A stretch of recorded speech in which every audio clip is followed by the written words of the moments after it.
नमस्कार भक्तजनों, इस वीडियो में सुनेंगे कार्तिक मास महात्म कथा का 26वां अध्याय, जिसमें भगवान श्री हरि विष्णु के भक्ति से हमें क्या प्राप्त होता है, इनके महत्व के बारे में बताया गया है। तो आइए विघ्नहर्ता श्री गणेश का नाम लेकर इस कथा को पूरे ध्यान और भक्ति भाव से सुनते हैं। कार्तिक मास महात्म का 26वां अध्याय। श्री विष्णु की कृपा से आज तुमको रहा बताए। नारद जी बोले, इस प्रकार विष्णु पार्षदों के वचन सुनकर धर्मदत्त ने कहा, प्रायः सभी मनुष्य भक्तों का कष्ट दूर करने वाले श्री विष्णु की यज्ञ, दान, व्रत, तीर्थ सेवन तथा तपस्याओं के द्वारा विधि पूर्वक आराधना करते हैं। उन समस्त साधनों में कौन सा ऐसा साधन है जो भगवान विष्णु की प्रसन्नता को बढ़ाने वाला और उनके सामीप्य की प्राप्ति कराने वाला है। दोनों पार्षद अपने पूर्व जन्म की कथा कहने लगे। हे द्विज श्रेष्ठ, आपका प्रश्न बड़ा श्रेष्ठ है। आज हम आपको भगवान विष्णु को शीघ्र प्रसन्न करने का उपाय बताते हैं। हम इतिहास सहित प्राचीन वृत्तांत सुनाते हैं, उसे सावधानी पूर्वक सुनो। ब्राह्मण पहले कांचीपुरी में चोल नामक एक चक्रवर्ती राजा हो गए। उन्हीं के नाम पर उनके अधीन रहने वाले सभी देश चोल नाम से विख्यात हुए। राजा चोल जब इस भूमंडल का प्रशासन करते थे, उस समय उनके राज्य में कोई भी मनुष्य दरिद्र, दुखी, पाप में मन लगाने वाला अथवा रोगी नहीं था।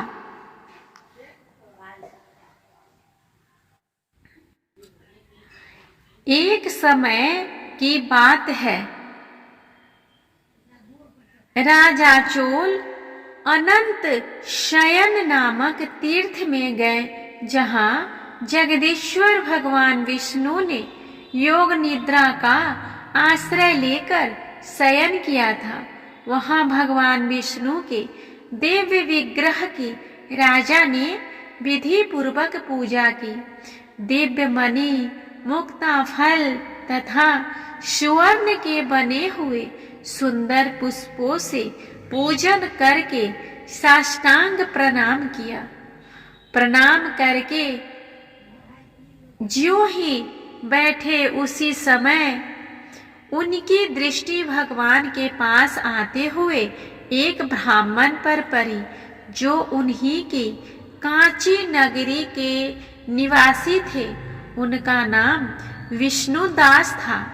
उन्होंने भगवान की पूजा के लिए अपने हाथ में तुलसी दल और जल ले रखा था। निकट आने पर उन ब्राह्मण ने विष्णु सूक्त का पाठ करते हुए देवादिदेव भगवान को स्नान कराया और तुलसी के मंजरी तथा पत्तों से उनकी विधिवत पूजा की। राजा चोल ने जो पहले रत्नों से भगवान की पूजा की थी, वह सब तुलसी से ढक गई। यह देखकर राजा कुपित होकर बोले, विष्णुदास, मैंने मणियों तथा स्वर्ण से भगवान की जो पूजा की थी, वह कितनी शोभा पा रही थी। तुमने तुलसी चढ़ाकर उसे ढक दिया। बताओ, ऐसा क्यों किया? तुमने तो ऐसा जान पड़ता है कि तुम दरिद्र और गंवार हो, भगवान विष्णु की शक्ति को बिल्कुल भी नहीं जानते। राजा की यह बात सुनकर द्विज श्रेष्ठ विष्णुदास ने कहा, राजन, आपको भक्ति का कुछ भी पता नहीं है। केवल राजलक्ष्मी के कारण आप घमंड कर रहे हैं। बतलाइए तो, आज से पहले आपने कितने वैष्णव व्रतों का पालन किया है? तब नृप श्रेष्ठ चोल ने हंसते हुए कहा, तुम तो दरिद्र और निर्धन हो। तुम्हारी भगवान विष्णु में भक्ति ही कितनी है। तुमने भगवान विष्णु को संतुष्ट करने वाला कोई भी यज्ञ और दान आदि नहीं किया है, और न पहले कभी कोई देव मंदिर ही बनवाया है। इतने पर भी तुम्हें अपनी भक्ति पर इतना गर्व है। अच्छा, तो ये सभी ब्राह्मण मेरी बात सुन ले। भगवान विष्णु के दर्शन पहले मैं करता हूँ या यह ब्राह्मण? यह बात को आप सब लोग देखे, फिर हम दोनों में से किसकी भक्ति कैसी है यह सब लोग स्वतः ही जान लेंगे। ऐसा कहकर राजा अपने राजभवन को चले गए। वहां उन्होंने महर्षि मृदुल को आचार्य बनाकर वैष्णव यज्ञ प्रारंभ किया। उधर सदैव भगवान विष्णु को प्रसन्न करने वाले शास्त्रोक्त नियमों में तत्पर विष्णुदास भी व्रत का पालन करते हुए वहीं भगवान विष्णु के मंदिर में टिक गए। उन्होंने माघ और कार्तिक के उत्तम व्रत का अनुष्ठान, तुलसी वन की रक्षा, एकादशी को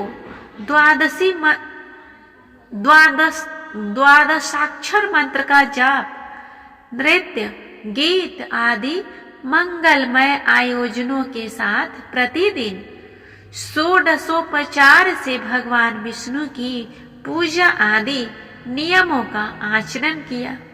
वे प्रतिदिन चलते फिरते और सोते हर समय भगवान विष्णु का स्मरण किया करते थे। उनकी दृष्टि सर्वत्र सम हो गई थी। वे सब प्राणियों में के भीतर एकमात्र भगवान विष्णु को ही स्थिर देखते थे। इस प्रकार राजा चोल और विष्णुदास दोनों ही भगवान लक्ष्मीपति की आराधना में संलग्न थे। दोनों ही अपने अपने व्रत में स्थिर रहते थे और दोनों की ही संपूर्ण इंद्रिय तथा समस्त कर्म भगवान विष्णु को समर्पित हो चुके थे।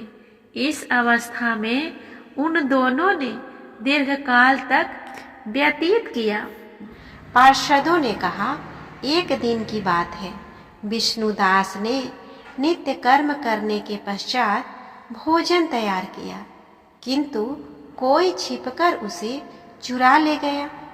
विष्णुदास ने देखा भोजन नहीं है, परंतु उन्होंने दोबारा भोजन नहीं बनाया, क्योंकि ऐसा करने पर सायंकाल की पूजा के लिए उन्हें अवकाश नहीं मिलता।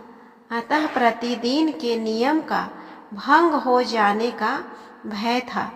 दूसरे दिन पुनः उसी समय पर भोजन बनाकर वे ज्यों ही भगवान विष्णु को भोग अर्पण करने के लिए गए, त्यों ही किसी ने आकर फिर सारा भोजन हड़प लिया। इस प्रकार 7 दिनों तक लगातार कोई उनका भोजन चुराकर ले जाता रहा। इससे विष्णुदास को बड़ा विस्मय हुआ। वे मन ही मन इस प्रकार विचार करने लगे, अहो, कौन प्रतिदिन आकर मेरी रसोई चुरा ले जाता है? यदि दोबारा रसोई बनाकर भोजन करता हूँ तो सायंकाल की पूजा छूट जाती है। यदि रसोई बनाकर तुरंत ही भोजन कर लेना उचित हो तो मुझसे यह न होगा, क्योंकि भगवान विष्णु को अब कुछ अर्पण किए बिना कोई भी वैष्णव भोजन नहीं करता। आज उपयोग करते मुझे आज उपवास करते हुए मुझे 7 दिन हो गए। इस प्रकार मैं व्रत में कब तक स्थिर रह सकता हूँ? अच्छा, अब मैं रसोई की भली भांति रक्षा करूँगा। ऐसा निश्चय करके भोजन बनाने के पश्चात वे वहीं कहीं छिपकर खड़े हो गए। इतने में ही उन्हें एक चांडाल दिखाई दिया जो रसोई का अन्न खाकर जाने के लिए तैयार खड़ा था। भूख के मारे उसका सारा शरीर दुर्बल हो गया था। मुख पर दीनता छा रही थी। शरीर में हाड़ और चाम के सिवा कुछ शेष नहीं बचा था। उसे देखकर श्रेष्ठ ब्राह्मण विष्णुदास का हृदय करुणा से भर आया।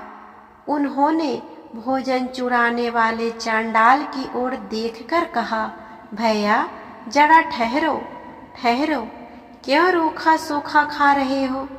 यह घी तो ले लो। इस प्रकार कहते हुए विप्रवर विष्णुदास को आते देख वह चांडाल भय के मारे बड़े वेग से भागा और कुछ ही दूरी पर मूर्छित होकर गिर पड़ा। चांडाल को भयभीत और मूर्छित देखकर द्विज श्रेष्ठ विष्णुदास बड़े वेग से उसके समीप आए और दयावश अपने वस्त्र के छोर से उसको हवा करने लगे। तदंतर जब वह उठकर खड़ा हुआ तब विष्णुदास ने देखा वहाँ चांडाल नहीं है, बल्कि साक्षात नारायण ही शंख चक्र और गदा धारण किए सामने उपस्थित है। अपने प्रभु को प्रत्यक्ष देखकर विष्णुदास सात्विक भावों के वशीभूत हो गए। वे स्तुति और नमस्कार करने में भी समर्थ न हो सके। तब भगवान ने सात्विक व्रत का पालन करने वाले अपने भक्त विष्णुदास को छाती से लगा लिया और उन्हें अपने जैसा रूप देकर वैकुंठ धाम को ले चले। उस समय यज्ञ में दीक्षित हुए राजा चोल ने देखा विष्णुदास एक श्रेष्ठ विमान पर बैठकर भगवान विष्णु के समीप जा रहे हैं। विष्णुदास को वैकुंठ धाम में जाते देख राजा ने शीघ्र ही अपने गुरु महर्षि मुद्गल को बुलाया और इस प्रकार कहना आरंभ किया, जिसके साथ स्पर्धा करके मैंने इस यज्ञ दान आदि कर्म का अनुष्ठान किया है, वह ब्राह्मण आज भगवान विष्णु का रूप धारण करके मुझसे पहले ही वैकुंठ धाम को जा रहा है। मैंने इस वैष्णव धाम में भली भांति दीक्षित होकर अग्नि में हवन किया और दान आदि के द्वारा ब्राह्मणों और का मनोरथ पूर्ण किया। तथापि अभी तक भगवान विष्णु मुझ पर प्रसन्न नहीं हुए और इस विष्णुदास को केवल भक्ति के ही कारण श्री हरि ने प्रत्यक्ष दर्शन दिया है। अतः जान पड़ता है कि भगवान विष्णु केवल दान और यज्ञों से प्रसन्न नहीं होते। उन प्रभु का दर्शन कराने में भक्ति ही प्रधान कारण है। दोनों पार्षदों ने कहा। इस प्रकार कहकर राजा ने अपने भांजे को राज सिंहासन पर अभिषिक्त कर दिया। वे बचपन से ही यज्ञ की दीक्षा लेकर उसी में संलग्न रहते थे, इसीलिए उन्हें कोई पुत्र नहीं हुआ था। यही कारण है कि उस देश में अब तक भांजे ही राज्य के उत्तराधिकारी होते हैं। भांजे को राज्य देकर राजा यज्ञशाला में गए और वैकुंठ के सामने खड़े होकर भगवान विष्णु को संबोधित करते हुए 3 बार उच्च स्वर में निम्नांकित वचन बोले। भगवान विष्णु, आप मुझे मन, वाणी, शरीर और क्रिया द्वारा होने वाली अविचल भक्ति प्रदान कीजिए। इस प्रकार कहकर वे सबके देखते देखते अग्निकुंड में कूद पड़े। बस उसी क्षण भक्तवत्सल भगवान विष्णु अग्निकुंड में प्रकट हो गए। उन्होंने राजा को छाती से लगाकर एक श्रेष्ठ विमान में बैठाया और उन्हें अपने साथ लेकर वैकुंठ धाम को प्रस्थान किया। नारद जी बोले, राजन, जो विष्णुदास थे वे तो पुण्यशील नाम से प्रसिद्ध भगवान के पार्षद हुए, और जो राजा चोल थे उनका नाम सुशील हुआ। इन दोनों को अपने ही समान रूप देकर भगवान लक्ष्मीपति ने अपना द्वारपाल बना लिया। इस तरह हमने सुना कार्तिक मास महात्म कथा का 27वां अध्याय, जिसमें राजा चोल और वो भक्तवत्सल ब्राह्मण के बारे में, कहानी के बारे में बताया गया है कि कैसे उनको अपने भक्ति का, समर्पण का क्या फल मिला। इसके आगे के वीडियो में सुनेंगे कार्तिक मास महात्म कथा का 28वां अध्याय। आप सभी को यह कथा पाठ कैसा लग रहा है प्लीज़ कमेंट करके बताएं, और अगर आपको किसी भी तरह का कोई सजेशन हो या किसी जानकारी की आवश्यकता हो वो भी कमेंट कर सकते हैं। मैं उस पर अवश्य ध्यान दूंगी। तब तक के लिए मिलते हैं अगले वीडियो में। भगवान श्री हरि विष्णु आप सभी पे अपनी कृपा बनाए रखें। ओम नमो भगवते वासुदेवाय नमः।